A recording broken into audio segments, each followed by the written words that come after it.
is a Bramble Jam podcast. Hi, I'm Bran, and I love Hallmark movies. I'm Dan. I despise Hallmark movies.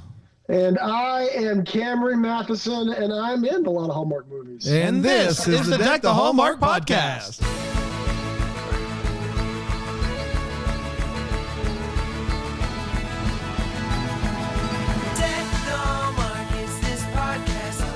Oh, yes, boy, it is. Oh, boy. Hello, everybody. Welcome to a special Thursday interview. Typically on Wednesday today, we're on Thursday, and we're very excited because our good friend Cameron Mathison is here. Listen, I'm just happy we get you. Like, this is a special treat for us. You're a busy guy. I love hanging out with you guys. I'm glad it worked out. I know we had to do a little day change, but thanks for making it work, guys. Well, you're in quarantine right now, Cameron, Yeah. so that's why we were able to get a hold of you, because if not, you're working 800 hours in a 24-hour day somehow. I don't know how you do it. So we're here. I reached out and I was like, hey, man, I don't know if this is what you want to be doing during your quarantine, but we'd love to have you on. And he was like, well, I got a full day of interviews, so maybe we can do it the next day. And I was like, I guess this is what you want to do with your free time. That's totally fine. You know, when you're kind of coming up to stuff, I knew this 2-week period was going to be here, and I obviously was looking for cool stuff to do, and so I put all of my, interviews or whatever it is, meetings to this 2-week period. So yesterday was a busy day, man. So I know that we'll talk about Home and Family and the genesis of kind of the beginning of the end of Home and Family and quarantine and, all that good stuff. But is this your first working acting gig post like during COVID, or have you done something else along with Home and Family along the way? No, I haven't. You're absolutely right. This is my first one that I've done since COVID happened. And because I was on Home and Family, obviously, I was only doing like one movie a year. Yeah. So the last one I did was Christmas Club with Elizabeth Mitchell, which I talked to you guys about back in the day. And so it's almost been, it's just shy of 2 years since I've done one, which is kind of crazy for me. Wow. Because like a year and a half of COVID, and then like just the timing or so with when we shot that movie. So are you pretty excited? Do you feel like you're going to be rusty? Are you ready to get back in the saddle? Like it's been a little bit. I am a little. I feel like I am going to be a little bit rusty. Luckily, who I'm working with, I know pretty well and all that. But I those thoughts definitely came into my mind. I'm nervous, and I go right from this, and then I go back to LA and I start on General Hospital, another acting gig, obviously, and. I'm like, man, I better get those acting juices flowing. Yeah, you got to get those memorizing chops. Yeah, you can't be like, welcome to the movie. Like, you're not hosting the movie. Right. It's going to be. Now, Cam, you told us this particular project is Hush Hush that you're on right now. You wish you could share more, but you can't. And so we'll try to keep the questions vague. But having Candace and Lacey on the same set, how is that going to work out, do you think? Oh, imagine that. That would be pretty cool. Although Lacey, speaking of Candace and Lacey on the same set, not Candace, but Lacey, Allison Sweeney, and is it Autumn Reeser? I think are three right, playing in the same movie together, which is like first time I've heard of that. It is very exciting, and it's something we, occasionally we, no one asks us. No one ever Hallmark. asks us. But Cameron. we just throw pitches out there, and if anybody at Hallmark proper is listening, they could totally steal them. And from time to time, we've been like, man, wouldn't it be great to just get a mega cast? Yeah. We've been pitching a special a mystery. Yeah. Where all the mystery movies are coming together. So like we're more than one of them. They have to come together to solve like a serial killer. Yeah, Travis Burke, and you got the whole gang. You got like Mystery 101 with the teacher, and it's like a globe-trotting like series where there's you're interacting with multiple. You've done some mysteries back in the day. You get what I'm saying? Or like maybe I do. That would be fun. That would be really fun. I think that's a great idea. And maybe somebody was. I think Lacey's executive producing this. It's called The Wedding something. Wedding Veil series. The Wedding Veil. Yeah. So maybe she was listening. I think it's a great idea. Honestly, if you think about it, I was trying to think about, because I know the finances of how these movies can work. For TV movies, you got to be really tight to the finances. That's why a lot of them shoot in Canada. You get a lot of tax credits. So I'm thinking, and I also know how much approximately, I don't know exactly how much, but that their fees are for doing these movies. So I'm trying to figure out how Lacey got the three of them in one movie and how it works financially, except for maybe there's some favors being called. Someone's doing a favor. And we don't have to get into the weeds of how much people But are how making, much do you get made? But I do want to know, like, is it possible to do it if you're only giving people a certain number of shooting days? So, like, I've always assumed, like, we're digging through When Calls the Heart right now. Like, we started at the beginning and we're podcasting it. We're watching one episode a week. And the show early on has like one cohesive cast. But as the show goes on, they just add, When Calls the Heart's like a all-star event, right? There's so many people. But we talked to Paul Green. They're never all on the screen at once, right? So they all have different shooting days and different. So, like, to do a 15-day shoot that had 3 different mystery couples in it, you would almost have to make it to where they were only each shooting 5 days. And that way, if you're only shooting 5 days on a movie, you get paid less, right? Like, that would be the way to do it, right? Well, I mean, I think I've never done that, but I honestly believe that that's how they got around it. I mean, I feel like here's the deal. You guys will work, 3 days solo, and then there'll be 2 days where all 3 of us have to work together. So, like, by the way, I'm completely making this up. Yeah. But so that's a 5-day, shoot. I mean, maybe Lacey, because she's EPing it, is in the whole thing. I don't know. But I think that would be a way around it. Like, I've thought about, because I'm now exploring kind of producing and pitching and creating some content myself. And I've actually thought about doing that. And by bringing certain kind of names in, but you'd have to do it, just for a few days, sort of thing. And Lacey, yeah, I'm assuming you're right. But Lacey also has enough cred where she can call in favors. You know what I mean? Like, it's like, hey, I want to do this thing. Could you take a little bit less than your normal fee to do this one thing for me? And, like, she's got enough clout that maybe that probably has something to do it. But then if it goes bonkers on the network, then maybe the network extends the budget. Like, I'm assuming that that's the kind of snowball that we're looking for here. Yeah, you're probably right. I think all of that is fairly accurate. Yeah. Let's catch up. Last we spoke to you. It was this time last year, right? Around this time last year, yeah. And everything was still shut down and all that stuff. Obviously, so much has changed over the past year. You just recently did the last filming for Home and Family, I believe. Was that last week or something like that? Yeah, last Friday. Yep, exactly. So obviously, there's only so much you can get into, but that, like, a lot of people are bummed by the ending of Home and Family, and I know you are as well. How did that kind of happen? Do you feel like, it was time, things are a little bit different now? What are your feelings on it? How did it kind of come to be, as much as you can kind of dive into that? Yeah, I mean, I think there's some stuff that is behind the scenes that we'll never know, kind of thing. But, the network says the announcement was that they really want to go in a different direction. I think ultimately they're really focusing on prime time on movies and series. And honestly, I know some ins and outs that I probably shouldn't talk about, but I think it's a tough decision. Shows come and shows go. I think definitely that COVID didn't help from the perspective that we were off the air for so long, right? And they were airing movies, and they were airing Golden Girls, and they were airing whatever they were airing in our time slot for off and on for I think a year. Like, I think I only worked 3 months out of an entire year for in the studio. I was working from home, of course, but and I really feel like that hurt us. That sort of gave an opening to be able to say, well, let's just kind of give it a last hurrah and send them off on their will. And I think there's just a lot of changes happening at Hallmark, and I think that was unfortunately one of the changes. It's my favorite job I've ever had. Working with Debbie and all the family members is the greatest experience I've had. I worked there for 3 years. The show was on for 9. It was like a super, super heartbreak. It came a little bit slowly, so there was some indication, you know what I mean? Like, there's some red flags already happening. So when All My Children went off the air and I was on that for 14 years, that was like out of nowhere. Like, nobody believed that show could ever get canceled. And that one was a horrible gut punch. This one broke my heart more, but I sort of saw it coming. Yeah. When they came back to, 3 days a week, were you kind of like, oh, okay. Yeah. Like, kind of see what's going on here type of thing? Yeah, exactly. It was 3 days a week. And then they were going to shoot only 2 days a week and get those 3 or 4 episodes, whatever it was, into 2 days. And that, that was obviously that's not a good sign.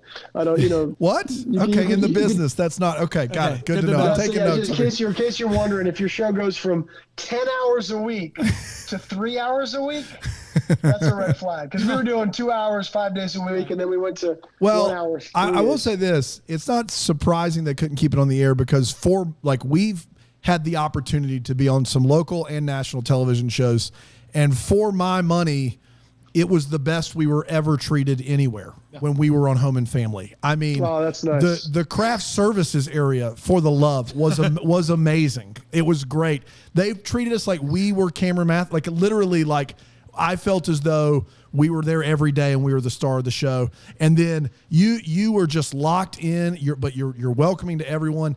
And my question is not, I mean, I just wanted to let you know, like that's literally, we talk about the Home and Family set all the time. Like it felt like a legitimate family, so I can see how you were heartbroken. But, thanks, you're locked in every day. You clearly loved it. I remember asking you last time, hey, would you be cool doing this for the rest of your career? And you were like, absolutely, I love it. It's my favorite job I've ever had. And it's clear that you like that day-to-day interaction, that grind where you're up against it. You got everything memorized. You know that changes are coming. People are in your ear. You love that. And literally that thing gets canceled and you're going to General Hospital. Like, and it just seems like Cameron Mathison needs that daily kind of like thing that really pushes him and pushes, what he does and what he likes to do as an actor or as a performer. Is that true? Like as soon as it canceled, were you looking for something else daily like that quickly, or did General Hospital call you? I was actually looking for something else when we went down to 2 days a week. That's when the first contact with General Hospital was. I hope I can say that, so we sort of, myself and Frank Valentini at GH contacted back then when we were down to 2 days because I was going to have more time during the week. And so to your point, even more so than you're saying, because I was going to feel like I was going to be doing Home and Family for a couple and hopefully like GH for a couple. That was the plan. And then obviously Home and Family got canceled altogether. But I think I am. I think I don't think I would have told you that, but like listening to you talk about it and sort of describe that aspect of me, I think that's very true. I feel like I noticed what happened during quarantine and COVID the last year or so. I was pretty productive in a lot of ways, but eventually it caught up to me, and it doesn't work well with me. Like on this quarantine, yes, I'm booking a lot of Zooms, but I'm also booking a lot of real quiet time off of phones, off of everything. And so I think when it's structured, I think downtime is really important. But when I was kind of in that state where it was up to me to get things done or to shoot content for my Instagram or to whatever, I started to really slack. So I think I thrive with a set schedule.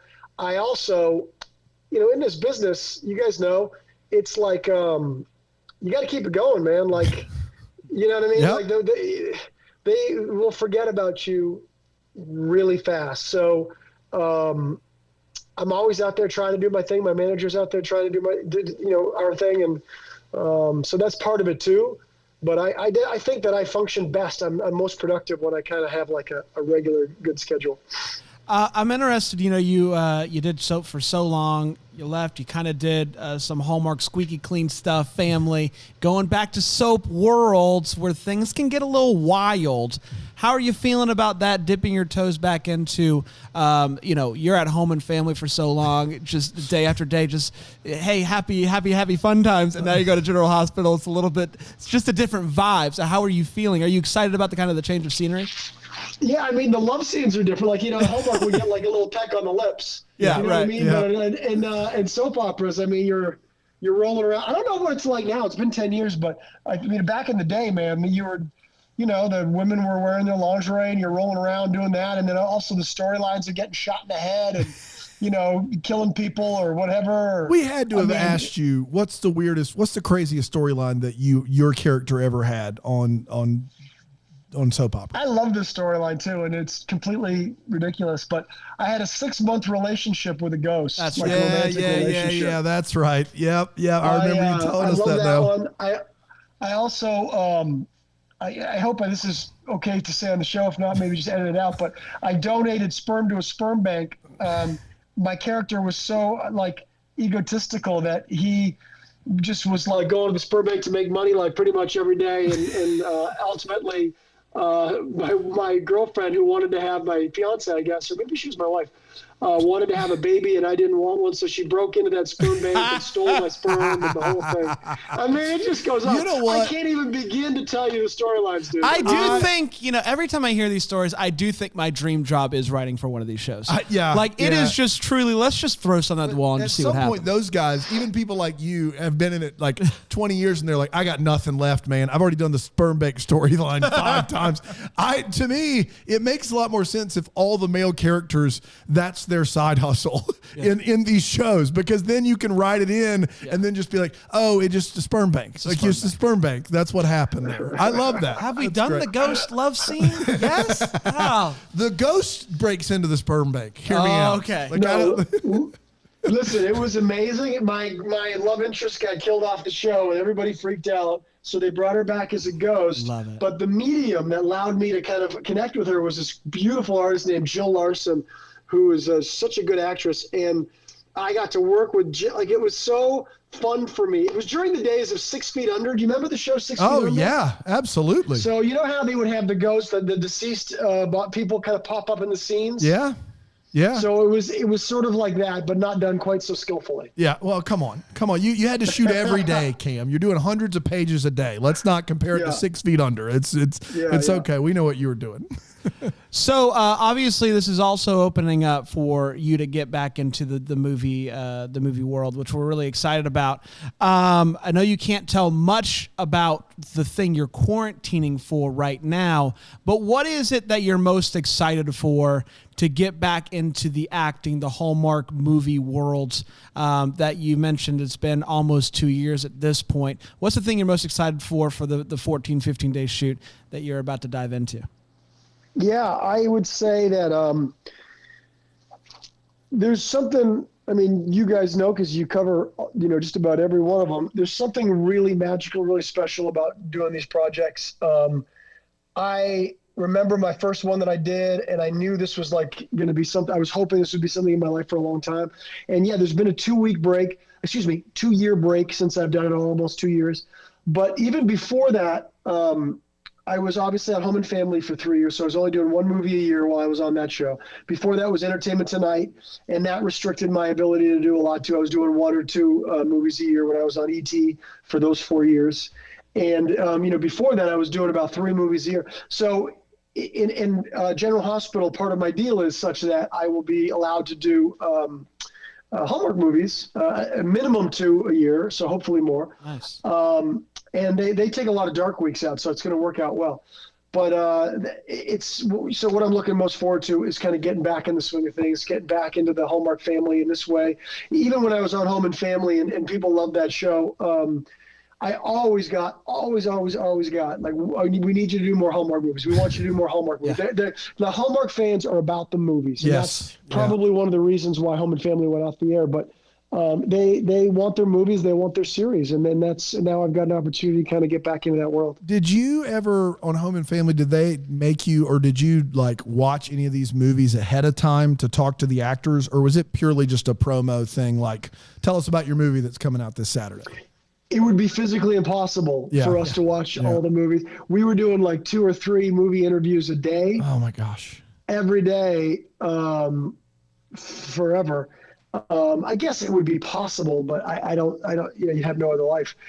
So what we would do is we would watch chunks of them, right? So I'd get, like not just the trailer, but you'd get like chunks of the scenes. If we're talking about a scene, I'd watch that scene and learn how it fits into the story, things like that. So that was what Debbie and I and the producers kind of were able to do. How are you kind of able to keep a pulse on what's kind of like working, what's popular, what are the Hallmark fans digging right now, and like work that into the show? Because, there's just kind of being a part of this world, we feel like we have a good feel for what's working, what's not working, what fans are liking, what fans are not liking.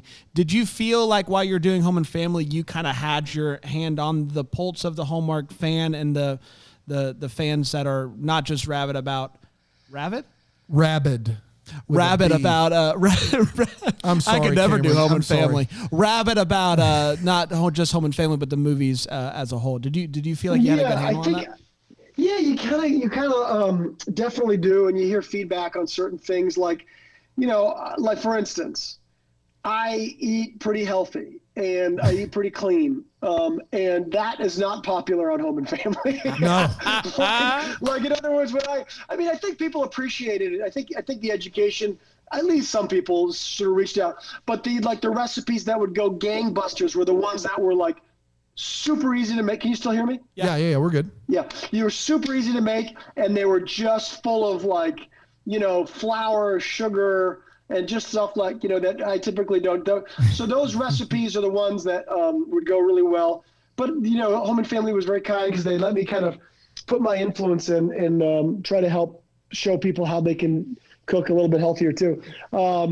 I think people love the positive stories. They love this is where Home and Family and the movies are the same. That Hallmark Channel, in my opinion, in my experience, it's about making people feel good. It's about improving one's lives, if it's through escapism, through the movie, and there's the little hidden messages in there and things that we can take away, or through interviews and DIYs, or through other ways that we could spread positive stories and volunteering and things like that we would do at Home and Family.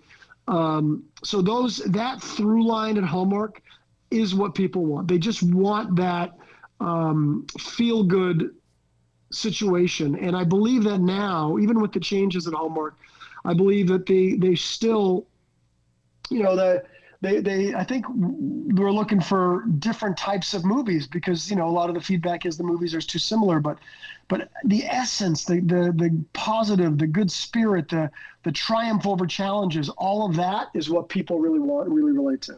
I want to ask you this question because I've watched a good bit of Home and Family in my days. I feel like I would love doing the interviews, the baking. Sure, we've done some baking on Good Morning America. It's fun. But I've also seen some just really dumb crafts on Home and Family. And I know, like, for me, I would be doing the craft and I'd be like, this is so dumb. Like, why am I putting this styrofoam ball on this thing? Like, just buy a lamp. Like, why am I trying to make a lamp? Was there ever a craft that you were doing you were like, what in the world is this? And did it ever go terribly wrong for you? I got to be careful how I answer this. Cam is too nice to answer this. The crafts are all great. Did it ever not go great for you? The people are all great. No, the crafts maybe not. No, even like we all know which crafts are, you know what I mean? You'd be surprised which ones go, gangbusters. I'm sure I would. But like the ones that I loved would always would be these big construction things. Like you make a big wood framed mirror, that would never go well. Yeah. But the little dinky kind of little decor or Christmas stuff would go really, really well. But no, I mean, I blew up a hot glue gun on my first couple weeks there. Oh man. I burned myself constantly on that hot glue. I mean, it is hot. Hot glue is hot, people. And they don't tell you that in training. They don't tell you that in training. Oh my God, I did this great sewing segment. I'm so nervous around a sewing machine because it was like a gag on there. I would, they would be like, oh God, Cameron's in a sewing segment, whatever. Here we go. And I finally got it right and I did it. And it was so amazing. And we had this guest family member come on. I think it was Lauren Mack. I can't remember who it was. And when we were done, I realized I didn't put thread in the sewing machine. Oh my God. So I mean, you know what I mean? Oh so boy. Stuff like that happened to me. Like I was so meticulous. I'm like, this is the best I've ever done. Wow, this is great. I took it out. I was like, wait, what the heck? That happened all the time. I love it. Man, so show gets cut from 10 hours to 3 hours. Yeah. Not good. Hot glue gun, hot. Yeah. I got those two. I'm going to keep writing them. We're just learning things, Those two. man. We're just learning things. Yeah, put that on a sign or something. Hot glue Yeah. is hot. Believe it or not. Cam, is there an actor, female, male actor on the network that you kind of saw the rise of, like in your time on Home and Family? Like maybe you interviewed them early on, or like maybe just heard through people talking on the social media chains that like you observed kind of over your time on Home and Family. By the time you left, if you had this person on, Lacey, Candace, Danica are the mainstays, but like guys or girls like that you had on by the time you left, you're like, oh my goodness, this actor really moves the needle. I never know what moves the needle. They don't tell us. But I know you can just tell that star quality. I mean, I don't think I saw her necessarily rise because she was always a big deal. But your buddy Nikki DeLoach, Oh yeah.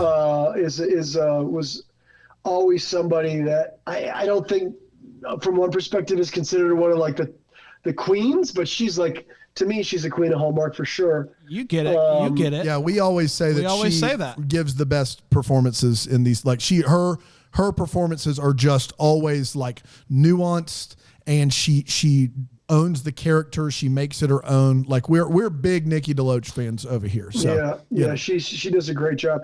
But speaking of somebody that I saw kind of come on and rise to fame, it was actually two guys. One is your buddy Paul Green. Yeah. Paul and I, we were ready for this. We were in, I got to get this right. It was 1995, maybe. Wow. And we were in the Ford Supermodel of Canada competition. and he and I first met back there. We also were in Italy modeling at the same time. So we go back to the Ford Supermodel of Canada. Which of you placed higher in this event? Now I need to know. Do you remember this? I'll tell you. And I honestly, from my heart, feel like they made a mistake. Oh, no. That means you won, right? I won. Oh, this other guy named Rodney. Yeah. And honestly, I genuinely think like that I wasn't that great of a model. Like, I don't know. Maybe I was, I don't know. I was maybe a little bit more, I think he was quieter and shy back then. He was, maybe I charmed people. I don't know. But he's such a kind of cool look. And even today, like, I got to work so hard at getting like these great pictures on Instagram. I feel like he just gets out of bed and has them. Like he definitely should have won that. By the way, we didn't get anything. Like, who cares? Yeah, you didn't get a check or anything. You got this sweet story though. Yeah. And it gave me a sweet story to talk about with him and give him crap about. To be fair, don't tell him I said that I think he should. Actually, you can tell him. If you think Paul Green rolls out of bed and does anything before he meditates for half an hour, you got another thing coming. That guy, his routine is absurd. Like you say, you watch you watch what you're eating stuff. He went through it with us the last time we had him on. It is one of a kind, man. Like he's working over there. Like he's a good looking dude. He's cool as ice. Nobody inspires me and makes me feel worse than Paul Green. Yeah. Cause he just is like, all you got to do is only eat fresh vegetables all the time. And we're like, vegetables suck, Paul. And he's like, no, you're just not cooking them right. And then he goes through how to cook a vegetable to make it tasty. And we're like, it sounds great when you say it, but my man is doing it, man. He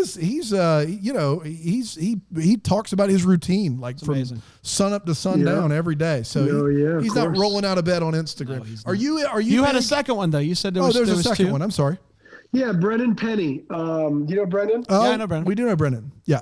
Yeah. He was in a small part in a Hallmark movie with me. I don't know, many years ago. And I saw him, and he made me laugh on set more than anybody in my entire life. He was so incredibly funny and witty and fast. Like on camera, he was amazing. He was playing a bad guy, but off camera, he was such a star quality. I was like, this guy's gonna have his own sitcom, and now he's off and he's in series for Hallmark, and he's got his own movies for Hallmark, and he's doing great. You know what? I was happy to see both those guys kind of rise up and do well. No, it doesn't. So Brendan Penny doesn't really do podcast interviews. It's a thing. He just doesn't do them. And so we kind of have a running bit on Deck the Hallmark where we're always like, we got Brendan Penny on the line? Like it's a joke that we have, but we really, yeah, seriously. What the heck? But what's funny about it is that whenever you want me to text him and find out why? Absolutely. Say, hey, Brendan, Deck the Hallmark guys want to know why the heck you won't come on their show. Yes, we have been dying to get this guy on the show. Brendan, Cam Mathison here. Hope you're doing well, brother. Period. I'm on with Deck the Hallmark guys, and they want to know why you refuse to do their show. Period. We need to figure this out ASAP.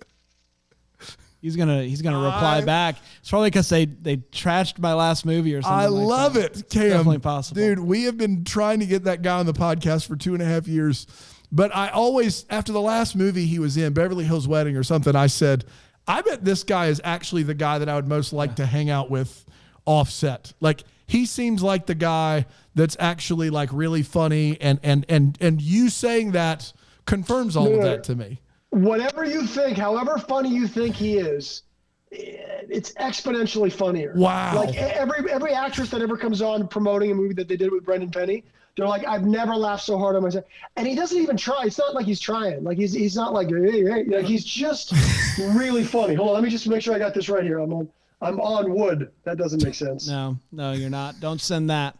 He's going to be very concerned. Yeah, I'm the Hallmark guys. They want to know. These are their show. We need to put this on ASAP. And I'm going to put a smiley face. There you just go. So he knows Yes. I'm not Yeah, like, yes. There you go. You've mentioned a couple times, I love it. Taking pictures for social media. I've never really given it much thought, and maybe it's just because I'm just a random dude. But like I post whatever. I don't have a following. How much thought like goes into it? Like on your end, like how much time do you spend a week going, I mean, I haven't done a shirtless one in a while. Let's get one of those ones cranked out real quick. Like what's the process for you for social media to make the people remember that you exist and stuff? Yeah, like not that much to tell you the truth, but I what I do think is, man, I should do more. I think about that.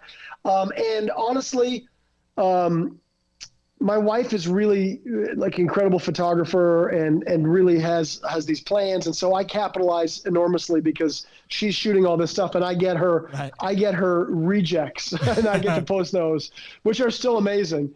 But I honestly feel I wish that I could be one of those guys that just kind of kept it more real. Like I don't want to have to post and like I just want to kind of put the video on and be like, hey, what's up, guys? Like I did it recently when I was in quarantine. Like I just need to do more stuff like that versus posting a picture and writing the caption and all of that kind of stuff. I feel like when I'm just more myself and just kind of just do a snapshot or like and to me that's more authentic and more real life, and it's actually they actually typically do better too. But so yeah, I feel like I need to think less about it. Cam, your birthday is on IMDb. I don't know if it's accurate, but based upon your age on IMDb, you look better and younger than I do. And it's not even close. 51, everybody. 51. Okay. You're over 50 years old, Cam. That isn't that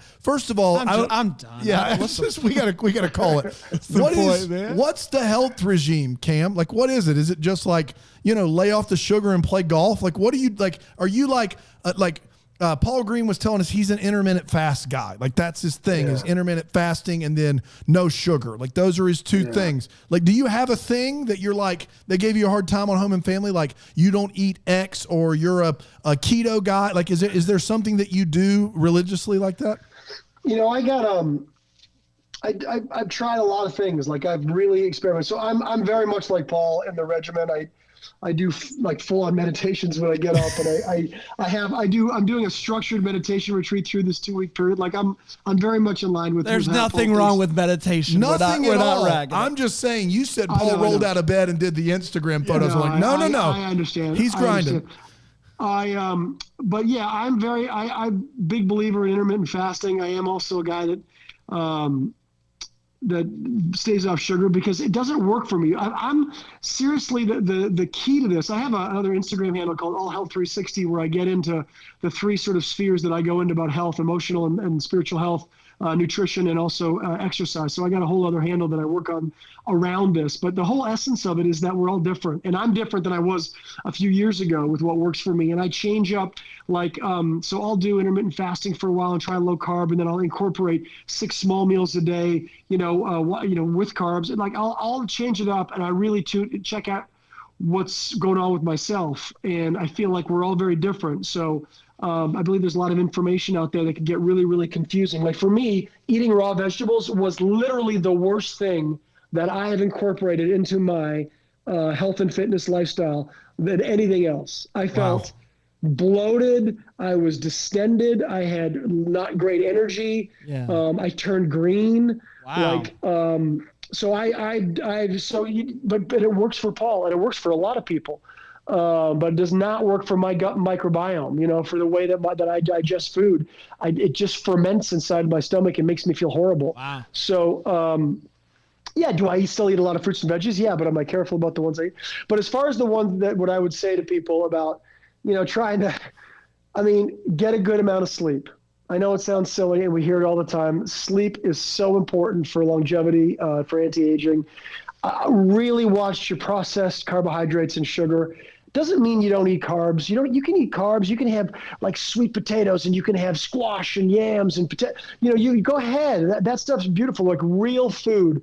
It's the processed gluten and like pasta and all that kind of stuff that's wreaking havoc on our bodies and our inflammation, making our digestion horrible, throwing off our hormonal balances and stuff, making us tired at the end of the day. On this retreat, I've given up coffee. On this quarantine, I've given up coffee for a while. Wow. But again, coffee is like my one vice. I love coffee. And does that mean I'm going to drink it for the rest of my life? No, I'm going to take a break. I'm going to let my cortisol, my adrenals kind of balance and get settled and kind of get back into it. And then I'll be able to drink coffee again in moderation. But so I'm always on the quest for what's working for me in the moment. And I do a lot of tests. I do a lot of blood work, a lot of gut tests. I do a lot of like toxin and mold and things like that tests to see how my body's doing. You guys know I went through a kidney cancer situation about a year ago. So I'm big into all this and it's working. Like I definitely notice the benefits. And so but if I was to give three things, it would be sleep, watch your processed carbohydrates and sugar. Don't be afraid of healthy fats. That's three. Yeah, that's three. And move your body. Four. Move your body. And get out there and move your body. Do something. Walk. Do something that you love to do. Obviously that all sounds wonderful for you. I just came off of 150 ounces of Diet Coke and 12 chicken wings for lunch. So I'm going to try to meet you in the middle somewhere. I'm going to do my best anyway. What would be like, are you now to the point at 51 where you don't even do like a cheat? Like there's never a cheat meal. Like when I say cheat meal, like I'm talking about like like I'll do a cheat week. What's your go-to? Like what's the thing that when you're trying to, not have any of these carbs, processed food, what is the mecca of cheat meal? Like what's the thing that's like, this would be the ultimate cheat meal for you? I love pizza. I love like potato chips. I love cookies. I love ice cream. I go deep on ice cream. If somebody's having a birthday, obviously I'll dive into the cake almost literally. I do this so that I can have cheat meals or fantastic. Whatever you call them. Yeah. Love it. Well, whatever you're doing, man, it's working. You're going to be 108 and look like I look right now. So there's that. You got that going for you. Well, I appreciate it. Do we got a Brendan Penny update? Oh, wait, let me check. I did see my phone light up. No, he hasn't texted me back. Oh, man. Brendan, that's just like him. Oh, my God, he's going to ghost me now. He's going to ghost me. That's just... Yeah, you just lost like a friendship, buddy. Yeah, dude, he's blocking you now, pal. He's blocking you now. I want to know, for the people that... loved watching you daily on Home and Family and like us think that you're a great host. Is there anything on the pipeline or down the pipeline? You're a better host than me. You should ask the question. Rapid. That you can tease or that you're thinking about that kind of gives you that kind of hosting platform because you are really great at it. You're a great interviewer. Yeah. And if not, we'll just pitch you a podcast on our network and it'll be a great time. Yeah, man. I'd love that. I do. I've got some things brewing. Quite honestly, we're really hoping, and I think I can say this, we're really hoping to get another kind of lifestyle show up and going somewhere. It was a very, very profitable show. Deb is working incredibly hard, and I'm definitely helping her out and working hard too, and trying to get that up and running. There's opportunities for that. We'll see. We'll let you guys know for sure because you'll definitely be coming on. Like to hear that. And I've got some other kind of opportunities too. My All Health 360, this sort of Instagram handle that I do just out of like a hobby, has created a little bit of an interest too for like a YouTube channel, something like that. So that's a possibility, as well as a couple other hosting gigs out there. But I appreciate you saying that. I definitely feel like I've been lucky in the last pretty much the last 20 years of my 25 years in this business, I've been hosting and acting at the same, back and forth quite a bit. And I've been really, really lucky. So I don't want to let go of that because I love that. But ideally, you'd like to continue to do both. It sounds like, but if you had to pick one, like if one, like it seems like you've done Entertainment Tonight, you've done Home and Family. It seems like something that you always, it finds you if you don't find it because you're a natural at it. Like if you had to pick one, if it was like daily going into General Hospital or knowing you have a hosting gig or whatever, which would you pick?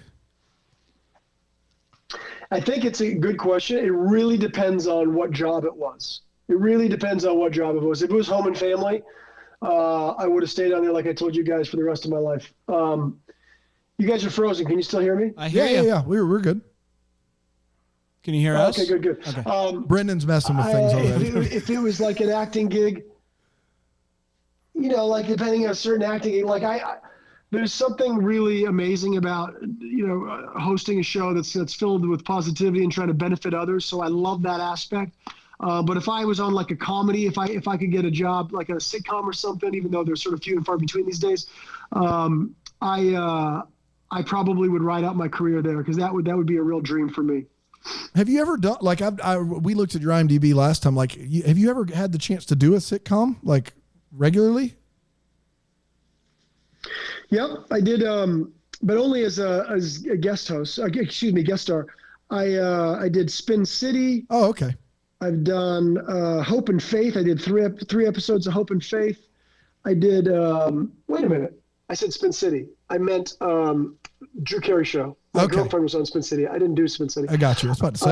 But I did Drew Carey Show. I did What I Like About You with Jenny Garth. I did. I've done about 5 sitcoms, but only as guest stars. Okay, so that would be that's another. I love it. Before we dive into the rapid fire, I don't know if this has been talked about. I don't know if you can, but General Hospital is coming. Do you know anything about your role or what your kind of character will be like? And if so, can you tell us anything? And if not, the we'll irony let people is know. This is the truth. I got the character name, which apparently I'm not allowed to say. But I've been trying to get a meet. Like, I'm like, great, awesome, I love it. That's fantastic. So when can we have a meeting and figure out what I'm going to be doing, who I'm going to be working with, what my story, like what's going on? Like, this is awesome. I love it. And I literally, I can't get any. If I didn't sign the contract, I would honestly think that I didn't actually get the job. Like, if I didn't sign the contract, I would be like, they have changed their mind and they've got a different direction because I can't find out anything. I love that we live in a world where you can sign a contract. The thing can go out to all the news channels. Everybody's reporting on it, and you still have no freaking idea what's going on. No idea. I love it. No idea. I love it. When I start, I don't know when I'm going to be airing for the first time. I don't know who I'm going to be working with. I don't know anything. Well, the producers of General Hospital are huge Deck the Hallmark fans, so they're going to get the message. We'll get them in contact with you, and you get us in contact with Brendan Penny, and I think we'll all be a full circle at that point. Beautiful. Yeah, Brendan Penny update. This is just rude now.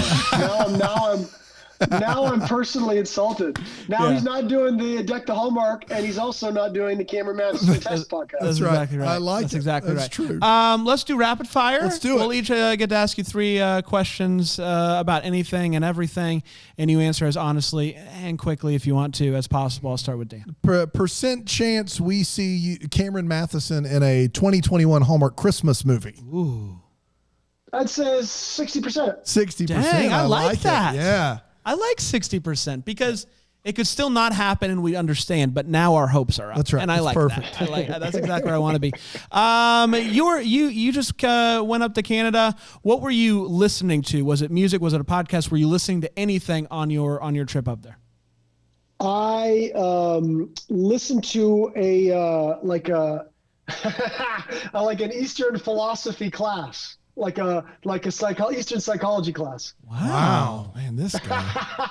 About something in particular, or just? No, it was like let me think about this one. It was specifically sort of Buddhist philosophy on let me just think about what it was on. Oh, Karma. It was about karma. It was about actions and effects, about basically, engaging in positive actions, and they creates sort of like, more positive experience, and vice versa. Yeah. Yeah. In Brendan Penny's case, of course. Yeah. Your favorite. Pass that along to him, please. Yeah. Your favorite sitcom, like over the course just watching TV, your favorite or most memorable sitcom.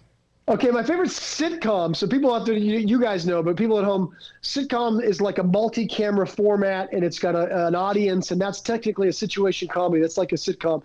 So my favorite sitcom was Seinfeld, but my favorite overall all-time comedy, which was a single-camera comedy, which was technically not a sitcom, as far as I understand the definition, I could be wrong, but I think so, is The Office. Okay. All right. I love it. Yeah, I like that answer. Let's do, what's your, you've done some red carpets in your day. Has there ever been like an embarrassing red carpet moment or something that happened that you were like, I hope nobody saw that, as you're walking on red carpets and the lights are flashing? I feel like I would constantly be like checking my zipper. Like I just have a zipper issue. And that's me. That's just me personally. But has there ever been anything for you that you've been like, boy, I hope that didn't happen? Oh my God, I hope I find the picture by the time I talk to you. So I'll tell you what, it wasn't when I was walking the red carpet, but I'm sure I've tripped and stuff like that. But this is when, I'll never find it, will I? Because it's in my favorites and I have 1,000 favorites. This is when I was interviewing on the red carpet, Jennifer Aniston, who I'm a big fan of. Yeah. And I've met several times, and, we kind of, know each other nicely, like cordially. And they had me, it was Christmas.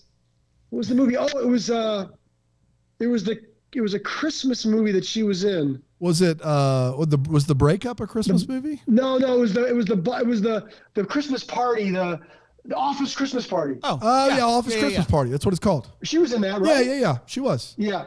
So they had me dress up as an inflatable snowman on the red carpet, interviewing people as they came down. And for whatever reason, I agreed to do this. And so I interviewed, so it was just, and she looked at me because we know each other. We had the same acting coach, and she was like, there was like this mutual respect, I hope, up until that point anyway. I was about to say. She came up to me on the red carpet, and I'm wearing this inflatable snowman with a hat, and I'm all, like there's the fans going, the whole thing. And she's like, Cameron. It was a horrible moment. Cameron. No, I'll never forget. It's embedded in my mind. Her disappointment and the look on her face. She couldn't hide it.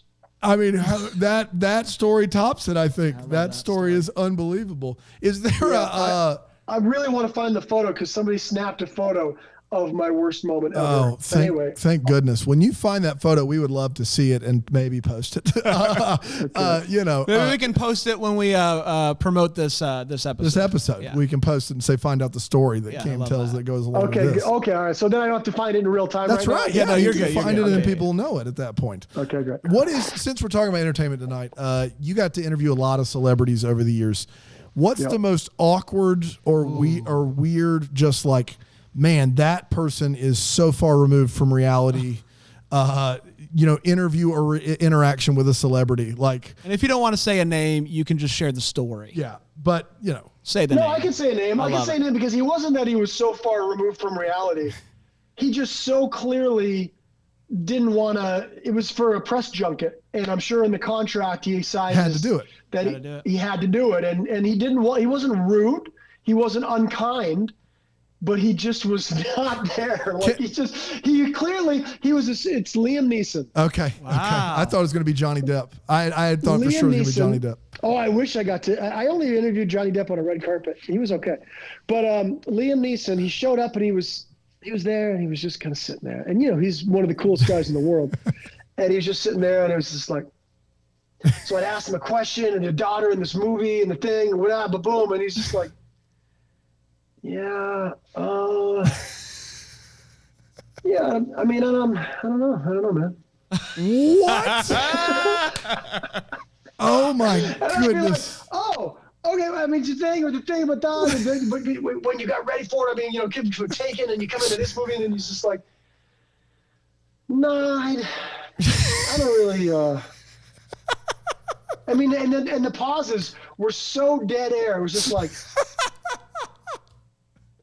I don't really think like that. I don't know.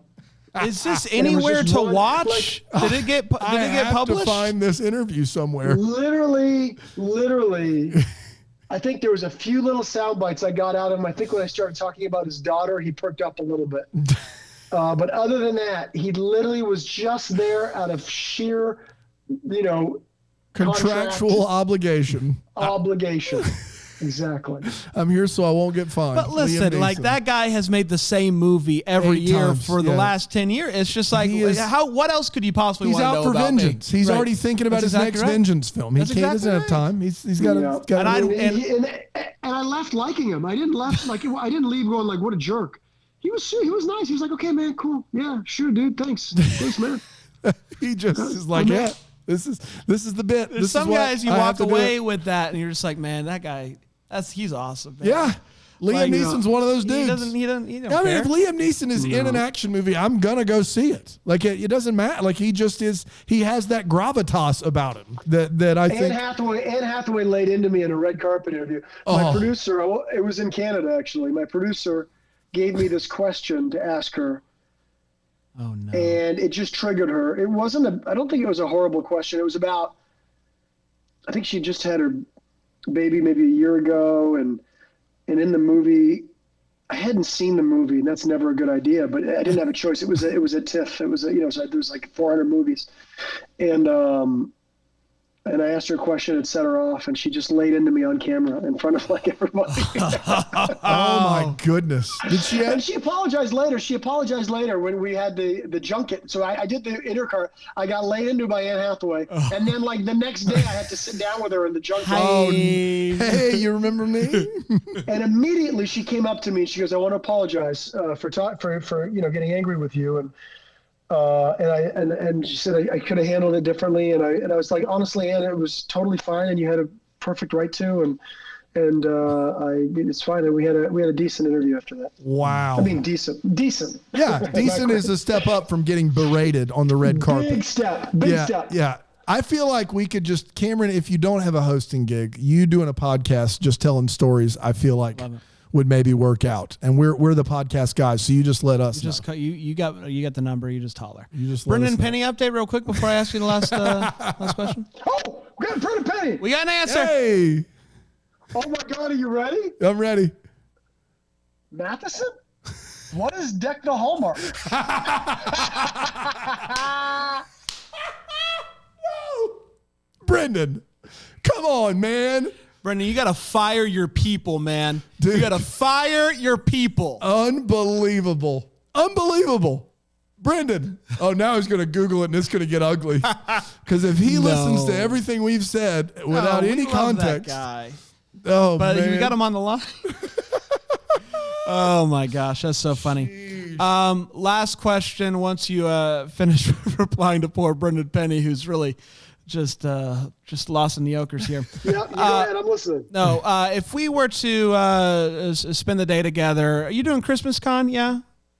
Yeah. Yeah, let's say we're gonna hang out on Christmas Con. That sounds great. So that's in New Jersey. Let's go to New York City because let's be honest, what are we doing in Jersey? Yeah. Let's go to the city. What are you doing? Show us a good time. Let's hang out together. What would be a dream day with the boys? With Cameron Mathison kind of leading. He did this for us in L.A. and it was a golf thing. Okay. And I was on board. Yeah. In New York City, now I'm interested to hear what he's got for us. I'm sure you got stuff in New York, right? I better deliver because I was going to golf. You realize I was going to get you a couple cases of beer, put them in a cooler, and I know some great golf courses in and around New York. Of course, Christmas in New Jersey. I'm not sure where we'd be playing. I would. Okay. All right. I would. Here we go. I would start us down in Soho. Yeah. There's a great brunch place down there, Balthazar. We have brunch down in Soho, in Tribeca, or maybe it's Tribeca. Because you can't go to New York without brunch, right? Like that's just a rite of passage. You know, we go. That's where we start our day, man. That's where we start our day. Then we head up. We head up to Rockefeller, and that's when the cocktails start flowing, and we hit the ice and we do a little ice skating, infused with cocktails. Wow. And then I just want everybody just to picture just me, Panda Dan, and old Cameron Mathison just skating at Rockefeller Plaza, Christmas tree behind us. Mimosas and cocktails Yeah, deep. just We're drinking. already there. Yeah. That's it's just very romantic. It's a slightly more romantic than I planned it when I first said it in my head. But that, you know what I mean? It's okay. There's nothing wrong with that. No. It's a bromance. It's a bromance. Yeah. And then we would head over to Chelsea Piers on the west side of Manhattan, where they have heated golf driving range stalls. Let's go. And automatic ball popper uppers. No, The balls on go the tee? And you hit it and it goes. oh, I love Come that. on, Cam. Man. I love that. Stop selling, Cam. Just That's a stop great day. selling. This is unbelievable. That's a great day, and we will That's hold our it. day. We will hold it against you if we don't That's do right. that. At Christmas Con, we'll All right, you got it. You can't love sign all these autographs for your adoring fans. You got to go get mimosas with the boys. I never don't chuckle to myself when I remember that Christmas Con's in New Jersey. There's just something about it that I think, let's get everybody in New Jersey. Let's all crowd in. We were at the one a couple years ago, and we were like, "Where's a place to eat?" And it was the Cheesecake Factory. Like that was the option. There was a Cheesecake Factory at a mall. What more do you need though? They got everything there. Come on, they got the menus. They have everything. The Man. It's menu's the biggest massive. menu of all restaurants ever. That's right. Have you ever actually read the whole menu of Cheesecake Factory? Hey, you don't sleep on the buffalo chicken wontons. I know that sounds like it's a cultural appropriation and also terrible, but they're delicious. Like they're legitimately delicious. I'm not a Cheesecake Factory person, but that's my thing. It's an appetizer. I know to get that when I go there. I don't have to go to the. Just order like 3 plates of that. Oh yeah, let's go. Yes, and then cheesecake, obviously. You know. Cameron, thank you so much, my friend. This was so much fun. So excited for your next venture with the movies and General Hospital and whatever else is going to be there. And we'll be rooting for you and here to hang out anytime you want to. Love you guys. Thanks, man. Thanks for having me on the show again. You got it, buddy. And may we be the first to wish you at this point in time a very Merry Christmas. Merry Christmas back at you. Deck the Hallmark is a Bramble Jam podcast recorded live in, that Greenville, South Carolina. Is produced by Brandon Gray. Set decor by Plum Haywood Mall. For more information on all Bramble Jam podcasts, you can go to bramblejampodcast.com. For more information on how to listen to Deck the Hallmark ad-free, you can go to bramblejamplus.com.